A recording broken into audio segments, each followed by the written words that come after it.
Mm. Hey y'all, welcome to the Devon Morris Unfiltered Call-In Show.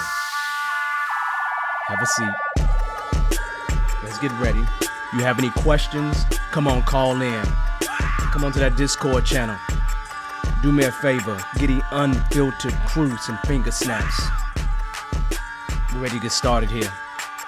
Mondays, 8 p.m. Every single Monday, we're here.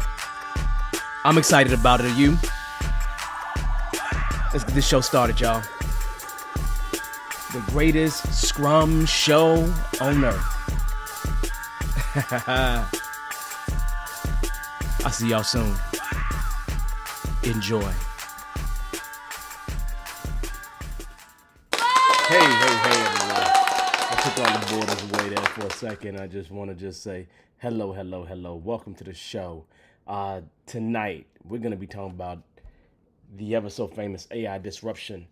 And then the thing that really hit my heart today was survivor's guilt. Survivor's guilt. Literally, when I say to you, before we get into any of tonight's stories whatsoever, because we got a few of them to talk about, I want to start off with something that really happened today. I said in the LinkedIn postings like that this week, but it literally happened today, right?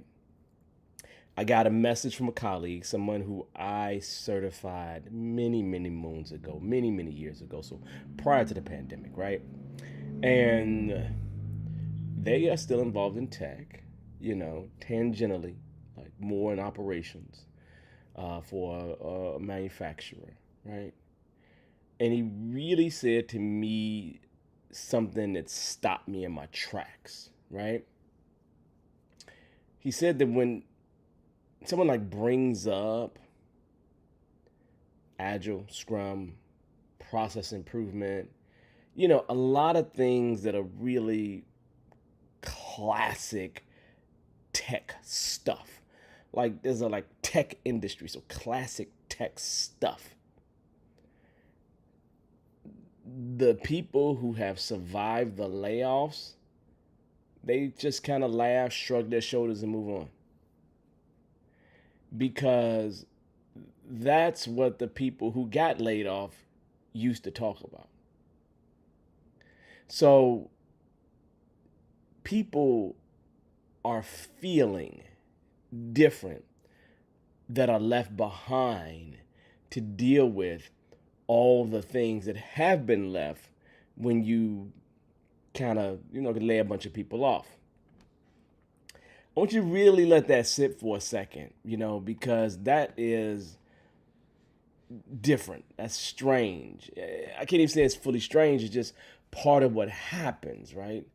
The people that's left behind see what happened with the people that had to go for whatever reason. And there's going to be some residuals that they're going to have to sit with. I've been in a situation where I've seen layoffs happen. Okay? And being one of the ones left behind, it's an interesting place to be. It's one of those things like the people who cared about how the work got done, they're the ones that got eliminated first. They're the ones that had to walk out the door first. Which is almost crazy when you think about it, right? And the people behind really learn a very specific lesson about caring about the things that those people who got walked out the door cared about, because that may have been some of the reason why they don't exist here anymore. And it's not really cynicism, right? It's people that are left behind, depleted teams, individuals that are protecting what's left, right? So when I got the email today, it struck a chord, okay? I know that when coaching is absent, resilience erodes, when commitment collapses, when learning stops, when teams shift from building to what's next to protect what's left, it just causes a different kind of energy that exists for the folks that are remaining behind, right? And understanding that there's been 115,000 tech layoffs, not counting anybody else, right? It just points to the fact that it feels like we're covering every story is some version of this same pattern. It may be different company names. It may be different headlines that you see in the news, but it ultimately is the same failures that are going on, or the same reasons pointed to why these things are happening. So it's one of those things where it feels like it's a little bit near and dear to my heart. I feel like it's just one of the biggest parts of what we are having conversations about at this time. And I want to make sure that we sit in that at times, right? Because people are dealing with it really every day. Anyway, I have, 4 stories that we're going to talk about. And obviously, AI is going to be a part of that. I'm going to make sure we talk about that survivor's part because it's just part of our truth at this point in time. When you look at AI disruption is exposing teams that were never built to actually adopt. The real cost of waiting for burnout is what a lot of organizations is just banking on. When you look at tech, healthcare, several other industries,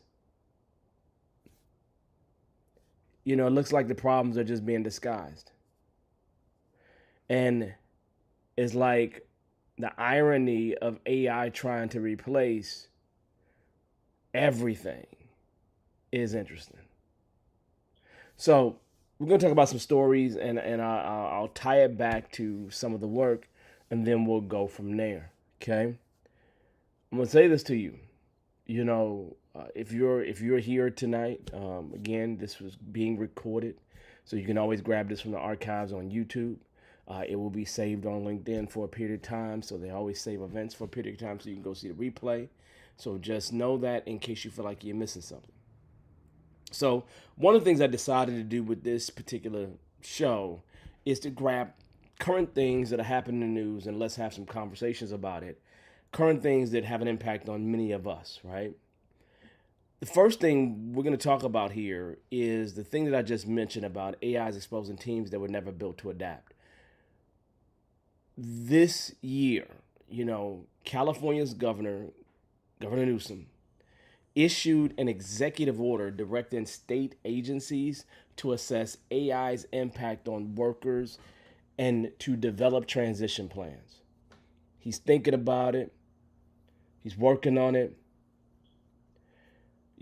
Meanwhile, there have been pieces published arguing that AI isn't just changing what work look like. It's changing who gets access to good work, period. Now, understand the statement. Regardless of your skills, it's changing who gets access to good work. When you look at those stories together, they signal that AI disruption in the workforce is a design problem happening right in front of our eyes. Okay? The teams, a colleague that I was talking to earlier described, they likely have stopped learning. Not because they can't, but because they don't feel safe. When people who talked about improvement, when they get slashed, why would anybody think about improvement? What it says to them, or at least the lesson that it teaches, is keep your head looking forward. Keep your head down, get that work done, keep it on a swivel, see who coming at you. But make sure you get that head down and you get this work done. No room to actually learn, no room to actually have problems, no room to actually grow. So then don't be the person advocating for the new way of doing things. See, this is when learning actually collapses. And the research says that, when learning collapses, teams and innovation and things just start to fall apart. And coaching is one of the biggest impacts to actually help that. Okay? When it came to my research, it was one of the biggest predictors of the relationship between learning in novel situations, learning when things are changing around you. It just was one of the biggest indicators. Coaching was one of the biggest indicators, right? At least it helped out tremendously. And teams with lower learning agility actually benefited most from coaching. The teams at risk in terms of AI are exactly the teams where coaching would help, some type of support would help, and there will be a tremendous amount of return on investment provided for that. So hopefully Governor Newsom is trying to figure out those people, those teams that are really, really stuck, really, really don't know where to go, because they would actually benefit tremendously from this. Most organizations really are framing this AI disruption as a skills problem. Like, go reskill, go upskill, go join this training program. Yeah, but how is that going to help? It doesn't address the core problem that individuals and teams are having, and that is the ability to learn on the fly, the ability to, without having been trained, to adapt to novel circumstances. We call that learning agility. So if your individuals and your teams can't do that, well, let's just call AI a different name. 2.0 of AI. It's going to cause another disruption.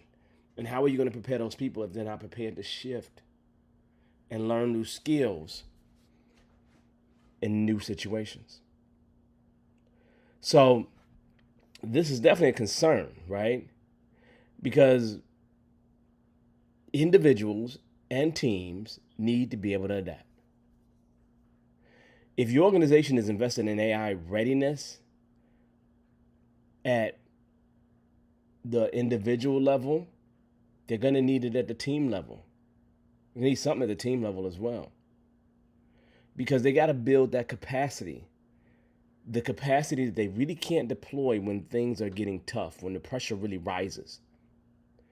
And so what ends up happening, or at least what's happening right now, is the survivors, like my colleague, described that they all got the skills, but they've lost the willingness to apply them individually and collectively.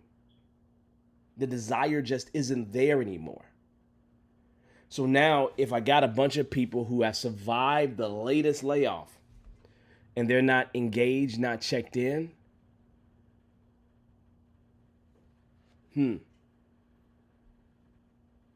so then I'd say to myself, right? Are people having, and I hope that with California, they're having these super direct conversations. I'm not talking about a town hall. I'm not talking about that, right?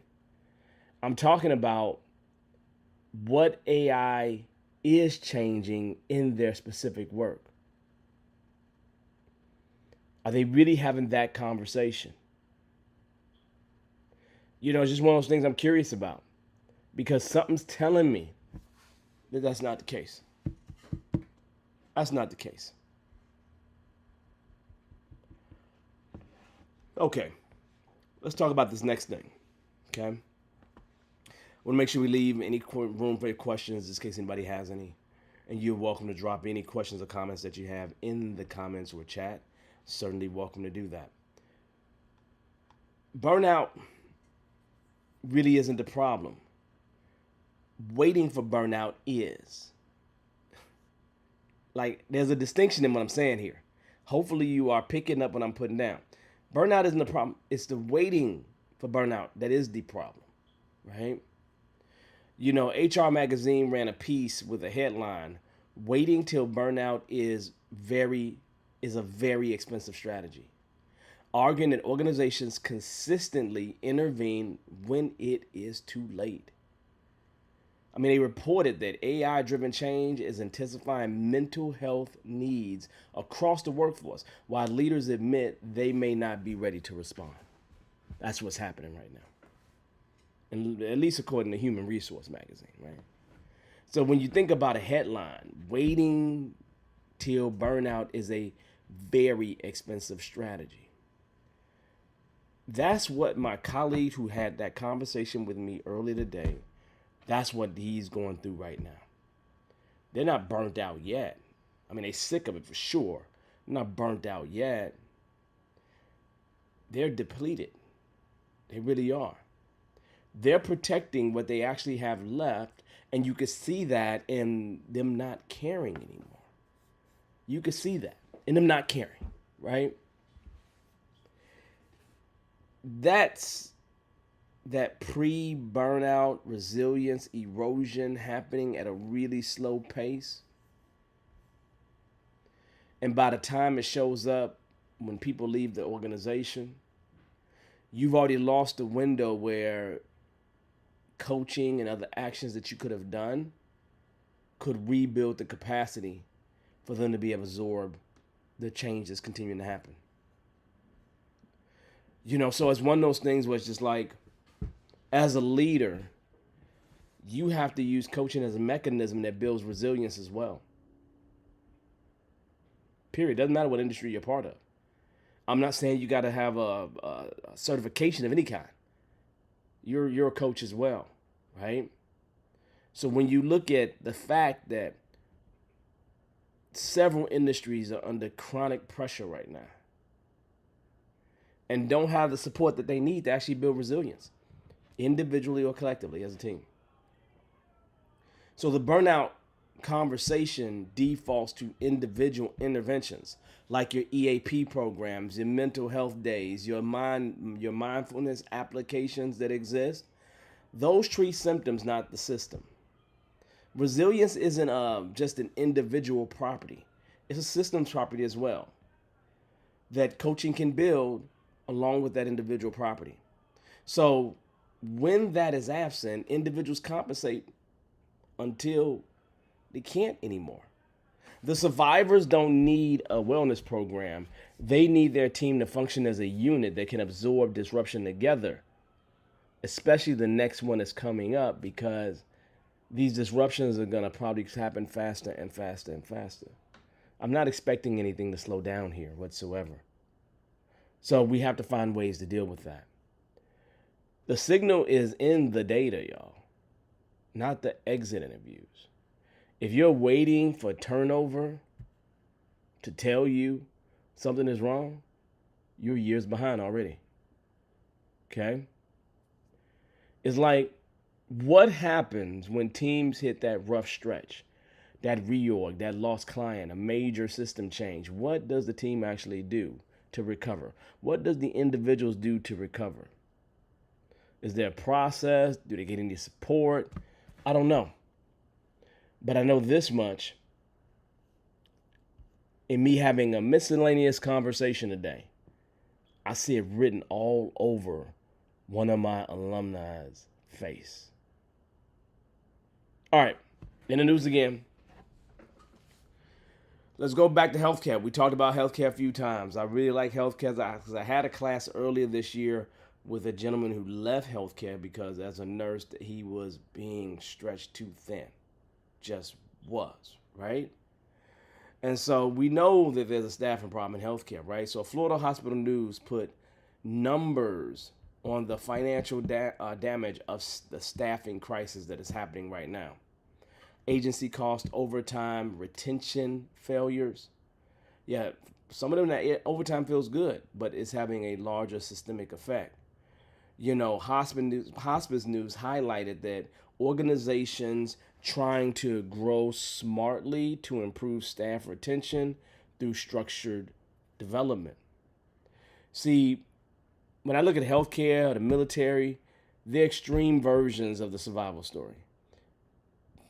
It's not a one layoff wave, it's a chronic, sustained depletion.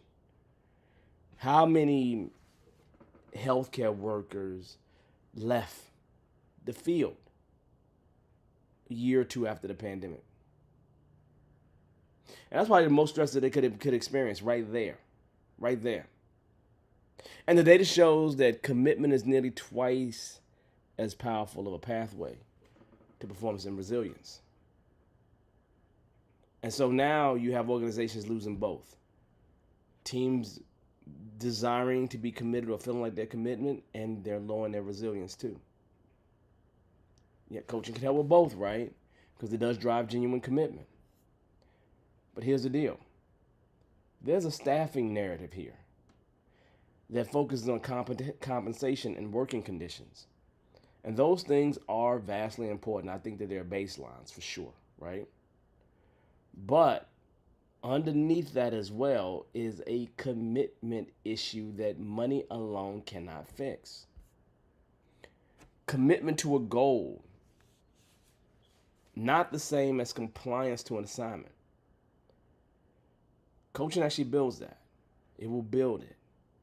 Onboarding and training mostly produces, compliance. People leave teams they don't feel committed to, even when the pay is competitive. So in that hospice news, right, there's an approach that they were using, and that was structured development as a retention strategy. That's what their instinct was. That's different. The most evidence-based version of team coaching that builds genuine goal commitment, goal ownership, not just individual skill building. So I'm talking about something really different here for that organization. But we'll see what happens as it continues to be in the news. So that makes it even more interesting. And here's something that really is kind of interesting, because over time, I've seen a very unique trend where AI is coming for coaching. And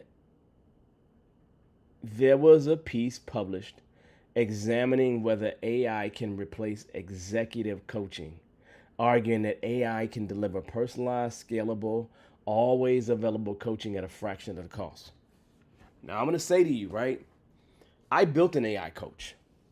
For the executives that I work with, one of the support mechanisms that I have for when I am not available, they have 24/7 access to coaching. And when I say to you, it helps, the people that I've worked with say it definitely helps. Okay? Now understand, I never positioned the AI coach to be me. Never position that. Okay? Here's what makes it ironic, right? The market's response to everything we've talked about here tonight, depleted teams, resilience gaps, commitment collapsing, is AI coaching platforms, right? Individual level, scalable, cheap. It's the same thing, same conversation across the board here. But my colleague's problem isn't individual. His team stopped believing together. That's a team level problem. And the highest return on investment in terms of coaching intervention is looking at the various conditions that improve adaptive performance, that operates at the team level. AI platforms can't touch that. They just can't. So yes, I have an AI coach that I utilize with executives. But again, that's in support of the efforts that we're already doing. And as stated, you can do all the things that we talked about there. Okay? I even created to have part of my voice in it, right? But it's not me. It's not me. Okay? Now, AI coaching is probably fine for certain individuals, certain applications. It's fine. Ain't nobody debating that. Not at all. The risk is a little different. We have an AI coaching platform becomes the answer to, do your teams have coaching support? Those are not the same questions. Okay? They're just not. And here's the deal. The survivors of what my colleague described don't need a chatbot telling them to set better goals. They need a team level intervention that rebuilds the shared belief that improvement is worth pursuing. That what they do, what they've learned over the years is worth pursuing in this organization. That's coaching. That's human coaching at the team level, which my AI platform cannot do. Now, maybe you have something that I've never seen, but mine can't do that. So it just is what it is at this point, right? So this is where we start opening the floor for any questions that you may have. We'll continue to have some of the conversation, and we'll stay open as long as we have questions. But if we don't have any questions, we'll shut it down. We always expect to go 30 minutes to an hour. So that being said, one message from the colleague that I talked to today, it described what I've been measuring in terms of research, right? When coaching is absent, when resiliency erodes, when commitment collapses, when learning stops, and the team protects what's left instead of building what's next. Every story pointed toward that same gap tonight. Every single story pointed toward that same gap. And it's not, today we're in the thick of whatever this is. We just really are. We can't run from it. It's already here, right? It's not going anywhere. So I want you to start thinking to yourself, how are you going to deal with things in this type of environment? Yeah, we started tonight with a story about survivors who stopped believing in improvement, who stopped believing in the things that they learned. Some of you likely have seen this. It's one of those things where you could push back on me a whole ton, but I'm definitely seeing it. I'm assuming that you are as well. If the government in California sees it and you're not seeing it, I'm concerned. Okay? So on that note, here's the deal. We talked about three things, three takeaways from the night. First, AI disruption is a learning agility problem at the team level. Training individuals isn't enough. The team will need to navigate this. Look, the ones that know the least, that can adjust the least in terms of the situation, will probably benefit the most from coaching. Second, burnout is a lagging indicator. It just is. A lagging indicator of a resilience gap that coaching could have closed earlier. Survivors, right, that aren't burnt out yet, that just depleted, could utilize a little coaching to help them get along the way. So maybe you're focusing on the wrong thing, right? Burnout is going to show up in the data. But when burnout does show up in the data, you may have missed the opportunity to have an intervention. Okay? We do have a staffing crisis regardless. And there's a commitment dimension that compensation alone will not fix. The commitment pathway, is twice as strong as resilience for driving adaptive performance, for driving teams that actually change to get things done. If you're investing in retention only at the individual level, I'd advise you to think about the team level. Okay, advise you to do that. The data says it would be helpful for you. Now, the statement I make to you is clear, right? I'm building lots of things. You heard me talk about an AI coach. I've built ThrivQ. And at the end of the month, I'm going to drop Adaptive Foundations. or micro credential for you, right? So there's a lot of things in the pipeline here that I'm going to make available to you all. But here's the deal. I want to make sure you have the most amazing week. You need anything, reach out to me. But other than that, I'm going to say peace. Enjoy the rest of your week, y'all. Have a good one.